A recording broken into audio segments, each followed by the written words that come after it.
नमस्कार दोस्तों। स्वागत है आपका मेरे YouTube channel doctor Negi Medicare में।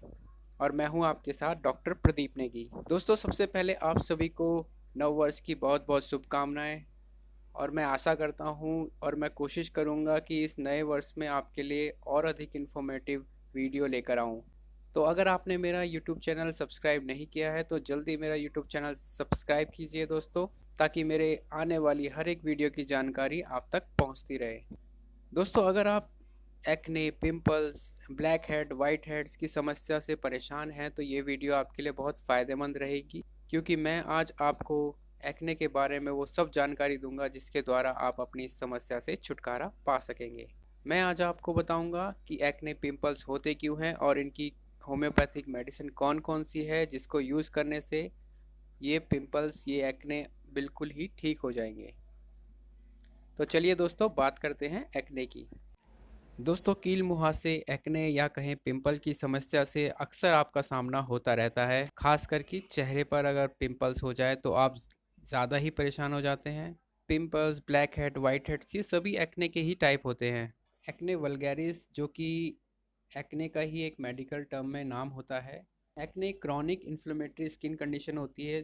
ये तब होती है स्टार्ट जब आपके फेस में जो सीबम ऑयल होता है या डेड स्किन सेल्स होती हैं वो हेयर फॉलिकल्स की ओपनिंग को ब्लॉक कर देती हैं, तब ये एक्ने की समस्या आपके चेहरे पर नज़र आती है। और यही ब्लॉकेज, जो हेयर फॉल की ब्लॉकेज है, ये क्या करती है, वाइट हेड्स और ब्लैक हेड्स को यानी पिंपल्स को बढ़ावा देती है, और इसी कंडीशन को हम एक्ने कहते हैं।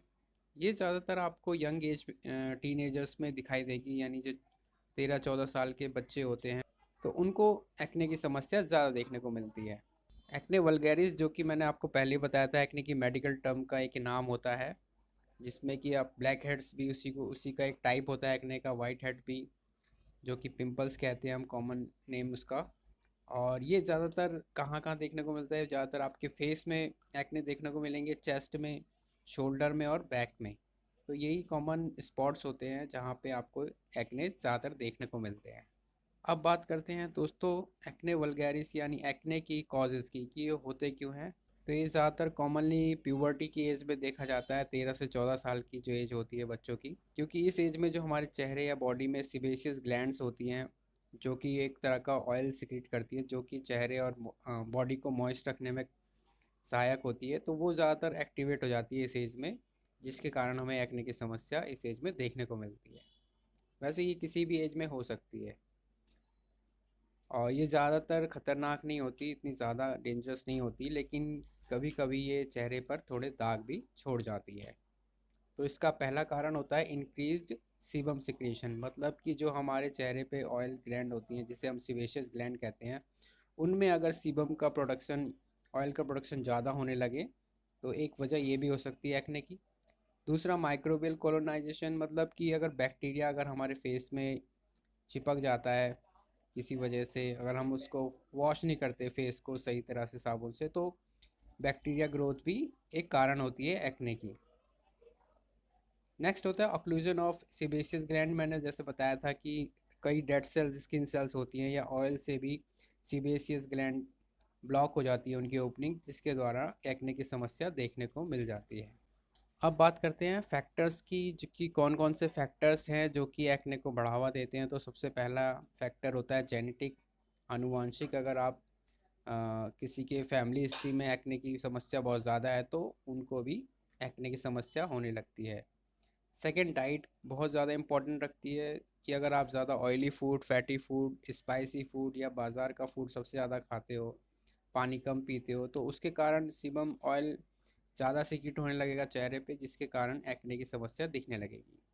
तीसरा फैक्टर होता है कॉस्मेटिक का यूज़। अगर हम ऑयल बेस्ड कॉस्मेटिक ज़्यादा यूज़ करते हैं, अपने फेशियल में मसाज रेगुलर कराते हैं, जिसकी वजह से भी सीबम प्रोडक्शन ज़्यादा होने लगता है और उससे एक्ने की समस्या देखने को मिल जाती है।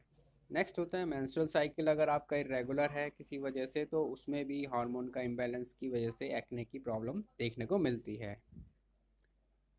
लास्ट फैक्टर होता है साइकोलॉजिकल फैक्टर। अगर आपके अंदर बहुत ज़्यादा गुस्से की टेंडेंसी बहुत है, स्ट्रेस ज़्यादा लेते हो, चिड़चिड़ेपन आपके स्वभाव में ज़्यादा है, तो एक्ने की समस्या उन लेडीज़ या उन बच्चों में देखने को भी ज़्यादा मिलती है। अब बात करते हैं इसकी एपिडेमियोलॉजी, मतलब ये किस ग्रुप की एज को ज़्यादा अफेक्ट करता है। तो इसमें सबसे पहले एडोलसेंट आते हैं जो कि 12 से 17 ईयर्स की एज में, जिनका हार्मोनल सिक्रेशन ज़्यादा स्टार्ट होता है, उस कंडीशन में भी ये देखने को ज़्यादा मिलती है। और ये दोनों को अफेक्ट करती है, मेल और फीमेल्स को। अब बात करते हैं इसके क्लिनिकल फीचर्स की कि ये देखने में कैसे होते हैं। तो सबसे पहले कोमेडोन्स जो होते हैं वो ओपन और क्लोज, जिसको हम ब्लैक हेड्स और वाइट हेड्स कहते हैं। पेप्यूल्स जिसमें कि पानी भरा हो ऐसे दाने हो जाते हैं। पुस्ट्यूल्स जिसमें कि पस फॉर्मेशन होने लगे उन दानों में, तो उसे पुस्ट्यूल्स कहते हैं। नोड्यूल्स मतलब बहुत ज़्यादा मोटा होने लगे किसी वजह से, फैट सेल्स उसमें आने लगे तो नोड्यूल्स कहते हैं। सिस्ट भी उसी तरह से फैट सेल्स का एक्युमुलेशन होता है।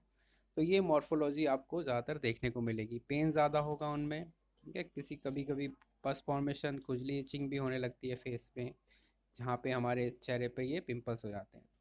अब कॉमेडोन्स क्या होते हैं, जैसे कि मैंने आपको बताया था, दो तरह के होते हैं। ओपन जिसको हम ब्लैक हेड्स कहते हैं, क्लोज जिसको हम वाइट हेड्स कहते हैं। तो ओपन ब्लैक हेड्स किसको कहते हैं दोस्तों?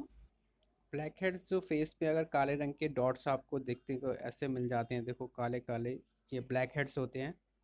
ये ज़्यादातर पाइलोसिबेशियस ऑरिफिस जो होता है हमारे चेहरे में, उनके ब्लॉकेज से, किसी वजह से केराटिन या सीबम ऑयल की वजह से ब्लॉकेज हो जाए, तो ये स्किन सरफेस में उभर आते हैं। तो इनको ब्लैक हेड्स कहते हैं, क्योंकि ये दिखने में ब्लैक ब्लैक के ब्लैकिश दिखते हैं आपको। क्लोज यानी वाइट हेड्स कौन से होते हैं? ये भी केराटिन या सिबेसियस की वजह से, जो पाइलोसिबेसियस डक्ट्स होती हैं हमारी ऑयल की, उनको अगर ब्लॉक कर दे केराटिन या सीबम ऑयल, तो ये वाइट हेड्स दिखने को मिल जाते हैं। ये थोड़े वाइट कलर के होते हैं और इनमें उभार ज़्यादा रहता है चेहरे पर, तो इनको हम वाइट हेड्स कहते हैं। स्कार्स भी हो जाते हैं हमारे चेहरे में, आपने कईयों के देखे होंगे स्कार्स, बहुत ज़्यादा डिप्रेस्ड हो जाती है स्किन्स। ये देखिए जैसे गड्ढे गड्ढे हो जाते हैं चेहरे पे, इसको हम स्कार्स कहते हैं, क्योंकि एक्ने के द्वारा हो जाते हैं। बहुत ज़्यादा एक्ने चेहरे पे हो तो चेहरे में गड्ढे की स्कार्स बनने लग जाते हैं। अब बात करते हैं ये किस किस डिजीज़ में ज़्यादा होते हैं। किसी को हिस्टोरिज्म, विरलिज्म, इरेगुलर पीरियड्स, वेट गेन बहुत ज़्यादा होता है, तो उन महिलाओं में भी ये देखने को ज़्यादा मिलता है। ऐसे पेशेंट जिनमें androgynous tumours, polycystic ovarian syndrome ज़्यादा हों, तो उन महिलाओं में भी एक्ने की कंडीशन देखने को ज़्यादा मिलती है। अब बात करते हैं इसमें इन्वेस्टिगेशन क्या क्या करानी चाहिए। तो वैसे तो इसमें कोई रूटीन इन्वेस्टिगेशन की ज़रूरत नहीं पड़ती। हाँ, लेकिन किसी में एसोसिएटेड डिजीज़ अगर हिस्टोरिज्म या विजुअलाइजेशन या मेंस्ट्रुअल इरेगुलरिटी की हिस्ट्री है, तो उनके इन्वेस्टिगेशन में पीसीओडी या ट्यूमर्स की कंडीशन देखी जा सकती है। अब बात करते हैं इसके डायग्नोसिस की। तो ये डिपेंड करता है, ये ज़्यादातर एडोलसेंट पेशेंट्स में दिखता है, जो कि 12 से 17 की ग्रुप की एज के होते हैं। ऐसे लोगों में ज़्यादा होता है जिनकी ऑयली त्वचा ज़्यादा होती हो, और जिनके ज़्यादातर फेस में, अपर चेस्ट में, ट्रंक में ये ज़्यादातर देखने को मिलता है। तो इसकी वही स्किन कंडीशंस, दाने चेहरे पे आपको दिखाई देने लगेंगे, पेनफुल होंगे, और पस भी कभी का फॉर्मेशन हो जाती है। तो उसी से हम फिज़िकल अपीयरेंस से ही डायग्नोसिस कर सकते हैं। अब बात करें इसकी ट्रीटमेंट की, तो कुछ ट्रीटमेंट अवेलेबल, जैसे जनरल मेजर्स हो गए, टॉपिकल थेरेपीज़ हो गई, सिस्टमिक थेरेपीज़ हो गई, फिजिकल मॉडलिटीज़ ऑफ थेरेपी हो गई। तो ये कुछ मोड ऑफ होते हैं ट्रीटमेंट के। जैसे कि जनरल मेजर में आपको लोकल हाइजीन का बहुत ध्यान रखना होता है। अपने फेस को रेगुलरली साफ़ करो, सोप से अच्छी तरह से वॉश करो, उसको पोछो अच्छी तरह से तौलिए से। तो उन कंडीशंस को आपको ज़रूर लोकल हाइजीन का ध्यान रखना होगा, वरना एक्ने की समस्या आपको देखने को मिल जाती है। नेक्स्ट, आपको डाइट का बहुत ध्यान रखना होता है। तो ऐसी कोई ऑयली चीज़ ना खाएं, ऐसी कोई फैटी फूड या बाज़ार की कोई चीज़ ना खाएं जिससे कि एक्ने की समस्या आपको दोबारा देखने को मिले। नेक्स्ट, आपका जनरल मेजर्स में आपको प्रिकॉशन लेनी है, स्ट्रेस नहीं लेना, आपको ज़्यादा गुस्सा नहीं करना है, और चिड़चिड़ापन भी आपको दूर रखना है। अब बात करते हैं सबसे इम्पॉर्टेंट पार्ट की, जो कि हमारा होम्योपैथिक ट्रीटमेंट पार्ट है, कि एक्ने की कंडीशन को हम होम्योपैथिक, कौन कौन सी होम्योपैथिक मेडिसिन से हम दूर कर सकते हैं। तो सबसे पहली मेडिसिन होती है हमारी कालीब्रोम 30। कालीब्रोम 30 ये बेस्ट फीमेल रेमेडी होती है। ये सबसे अच्छी दवाई होती है पिंपल्स की। इसको ज़्यादातर यूज़ कर सकते हैं हम चेहरे पर, अगर आपके एक्ने हैं, बहुत ज़्यादा ब्लूइश या रेडिश पस्ट्यूल्स है, और ज़्यादा खुजली हो रही है चेस्ट पे या नेक पे आपके, जहाँ पे पिंपल्स की समस्या है, तो उस कंडीशन में काली ब्रोमेटम आपकी सबसे बेस्ट रेमेडी है। डोजेज इसकी क्या होंगी, तो 2 ड्रॉप आपको सीधे टंग डोज देनी है, या आप आधा चम्मच पानी में भी ले सकते हैं दिन में 2 बार। इसको 1 महीने तक कंटिन्यू रखिए और आपकी एक्ने की समस्या बिल्कुल दूर हो जाएगी। नेक्स्ट होम्योपैथिक मेडिसिन है नेट्रम म्यूर 30। ये भी फीमेल्स की बहुत अच्छी रेमेडी है और एक्ने वल्गैरिस में भी इसका बहुत ज़्यादा इफ़ेक्ट है। और ये उन लोगों को ज़्यादा सूट करती है जिनकी ऑयली त्वचा हो, बहुत ज़्यादा डर्टी स्किन्स दिखती हो, और जिनकी बॉडी में एक्ने हो, फेस पे, हेयर लाइंस, बैक पे बहुत ज़्यादा ग्रीसी स्किन हो जिनकी, उन पर्सन के लिए बहुत सूटेबल मेडिसिन है। ऐसे पर्सन जो बहुत ज़्यादा सॉल्टी फूड खाते हो, बहुत ज़्यादा हीट उनको गर्मी ज़्यादा लगती हो, गुस्सेबाज हो, ज़्यादा चुप रहने वाले, और अनीमिक कंडीशन यानी खून की कमी जिनको हो, उन महिलाओं के लिए ये एक्ने वल्गैरिस में बहुत इफ़ेक्टिव होती है। लेना कैसे है, यानी इसकी डोज कितनी चाहिए आपको, 2 ड्रॉप 2 टाइम्स ए डे, दिन में 2 बार लेनी है, 2 मंथ तक कंटिन्यू रखना है। अगली जो दवाई है वो है पल्सिटिला नाइग्रेंस 200। ये भी एक्ने की बहुत अच्छी दवाई होती है और ये ज़्यादातर उन महिलाओं के लिए जो ज़्यादा फैटी फूड, ऑयली फूड बहुत ज़्यादा खाती हो, उन महिलाओं के लिए बेस्ट सूटेबल मेडिसिन होती है। और ऐसी गर्ल्स जो कि प्यूबर्टी की एज में यानी 13 से 17 साल के एज में ग्रुप में हो, और जिनको फैटी फूड डाइजेस्ट नहीं हो पाता हो, उनका पेट जल्दी ख़राब हो जाता हो, तो उन लड़कियों के लिए भी ये बेस्ट मेडिसिन होती है एक्ने के लिए। ऐसी फीमेल्स जो बहुत जल्दी रोने वाली हों, बहुत जल्दी रो जाती हों, बहुत माइल्ड जेंटल पर्सनैलिटी हो, और उनमें फीमेल्स की प्रॉब्लम हार्मोनल इम्बैलेंस ज़्यादा देखने को मिले, उन पर्सन्स में ये बेस्ट मेडिसिन होती है पल्सिटिला 200। लेना कैसे है, हर 15 दिन में एक ही बार लेना है, 2 ड्रॉप टंग डोज में ले सकते हो, और हर 15 दिन बाद रिपीट करना है। 15 दिन के गैप के बाद 2 महीने तक आपको ये यूज़ करनी है। अगली जो मेडिसिन है वो है साइलिशिया 30। साइलिशिया 30 भी बहुत इफ़ेक्टिव मेडिसिन है एक्ने के लिए, और ऐसे एक्ने जिनमें ऑफेंसिव पस डिस्चार्ज होता हो, सिस्टिक एक्ने जिनमें हो, और जिनको बहुत ज़्यादा पसीना आता हो, फोर हेड पे, चीक्स में, उसमें एक्ने की समस्या भी देखने को मिले फेस पे, तो उस कंडीशन में साइलिशिया 30 बहुत अच्छा काम करती है। और ऐसी पर्सनालिटी जो बहुत माइल्ड जेंटल हो, तो उस कंडीशन में भी आप उन पर्सनस को भी ये दे सकते हैं। इसकी भी आप 2 ड्रॉप 2 बार लेंगे दिन में, 1 महीने तक आपको कंटिन्यू रखनी है, और एक्ने की समस्या से आपको बिल्कुल निजात मिल जाएगा। नेक्स्ट मेडिसिन है रेडियम ब्रोम 200। ये भी बहुत अच्छी पिंपल्स की दवाई है, जिसमें फीमेल्स डिसऑर्डर ज़्यादा हों, हार्मोनल इम्बैलेंस ज़्यादा हो, मेंस्ट्रुअल इरेगुलरिटीज़ हो, तो उस कंडीशन में आप उन महिलाओं को ये दे सकते हैं। और ये 2 ड्रॉप देनी है ओरली, हर 10 दिन में 1 बार देनी है, और 1 महीने तक कंटिन्यू रखना है, तो उनकी एक्ने की समस्या बिल्कुल ठीक हो जाएगी।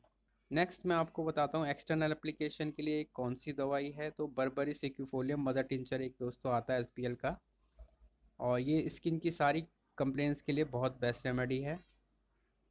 इसको आपको 30 ड्रॉप लेनी है, half cup of warm water में, और with the help of cotton से, मतलब कॉटन रुई से आप इसको घोल के अपने अफेक्टेड पार्ट जहाँ पे भी आपको एक्ने हैं उसमें 3 टाइम्स लगा सकते हैं हर दिन में, और ये 2 महीने तक आपको लगाना है, इसको कंटिन्यू रखना है, तो एक्ने की जो आपके पिंपल्स है वो बिल्कुल ठीक हो जाएंगे। नेक्स्ट एक्सटर्नल एप्लीकेशन के लिए एक और SBL का लोशन आता है, जिसको हम वाइप क्लियर कहते हैं, एक्ने लोशन।